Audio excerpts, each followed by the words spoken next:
মিয়া মুছলমান মানুহখিনিয়ে গোটেই অসম ল'বই আমিও ল'ব নিদিওঁ আপোনালোকে আজি হাউচত ক'লে যে আমি ল'মেই আৰু মই কৈছোঁ আপোনালোকক আমি ল'ব নিদিওঁ আৰে মই আৰে হে ভগৱান আৰে এতিয়া কি কৰো ক'লো এতিয়া আপুনি মোক কি কৰিব নাই মই আৰে টিভিত চাই আছে না মানুহে আৰু মোকো চাই আছে গতিকে মানুহে গম পাব কোন কাৰ ফালে গতিকে লাইভ টেলিকাষ্ট হৈ আছে ময়ো এনজয় কৰি আছো মোৰ কোনো আপত্তি নাই প্লিজ সাইলেন্ট প্লিজ টিভিত অসমৰ মানুহে চাই আছে মই মোৰ আদৰ্শত আছো গতিকে মানুহে মোক ভাল পাব গতিকে ইয়াত কৰিলে কৈ থাকক একদম প্লিজ আপুনি হৈ থাকক কৈ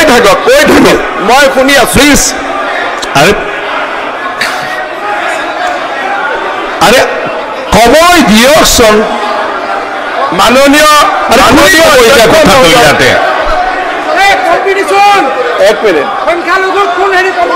মাইনৰিটিৰ ভোটৰ কাৰণে যিমান কম্পিটিশ্যন কৰে কৰি থাকক মইতো তাত নাই আচ্ছা অধ্যক্ষ মহোদয় আজি আপোনালোকে এটা ডাঙৰ কথা ক'লে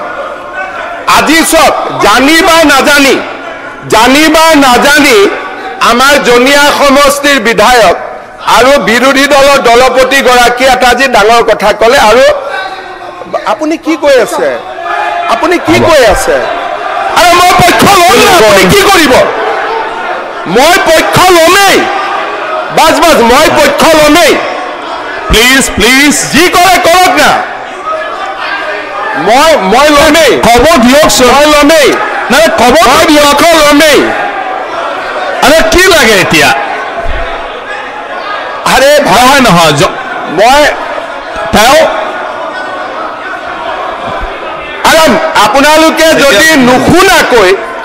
আপোনালোকে ষ্টেটমেণ্ট দিবই দিয়া নাই হ'ব কি ডিভাইড এণ্ড ৰুল ঠিক আছে হ'ব একো অসুবিধা নাই এতিয়া পঢ়িলে শুনক আচ্ছা আজি আপোনালোকে কি ক'লে এটা ডাঙৰ কথা ৰফিকুল চাহাবে ক'লে আৰু দেৱব্ৰত শইকীয়াই ক'লে যে লোৱাৰ আছামৰ পৰা মানুহ আপাৰ আছামত যাবই হাৰি কিয় যাব কওকচোন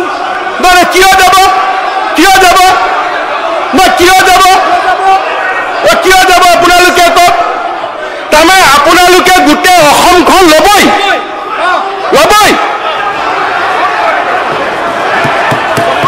তাৰমানে আপোনালোকে মিয়া মুছলমান মানুহখিনিয়ে গোটেই অসম ল'বই